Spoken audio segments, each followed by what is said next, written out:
চোখ বন্ধ করে দেখো বুড়ি, তোমার মা ওই আগুনের দিকে চেয়েছে, মনে মনে ওই প্রার্থনাই করছে, আল্লাহ তোমার কাছে যদি বিনিময় লাগে তাহলে এই আগুনে তুমি আমাকে পোড়াও, কিন্তু কিন্তু আমার সন্তানের তুমি ভালো করো।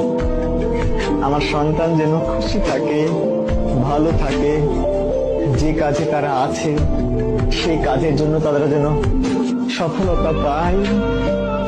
আর তুমি তুমি কি করছো?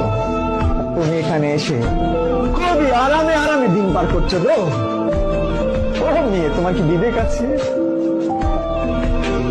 তোমার কি বিবেক আছে? তুমি কি একবারও তাদের এই কন্ট্রিবিউশনটাকে সামনে আনতে পেরেছো? কি বাবাকে ফোন দিতে চাইলা না? বাবার হার্ট অ্যাটাক করবে, ওই অনুভূতি তো আছে যে তোমার নিউজ, খারাপ নিউজ পেলে বাবা হার্ট অ্যাটাক করতে পারে। তাহলে কতটা যন্ত্রণা পেলে একটা মানুষ কলাপস করতে পারে, এই অনুভূতি আছে। কিন্তু নিজেকে সিরিয়াস করা যায় না যে 100% আমি আমাকে সম্পৃক্ত রাখলাম, এখন থেকে কোনোভাবেই এলোমেলো ভাবে সময় নষ্ট করব না।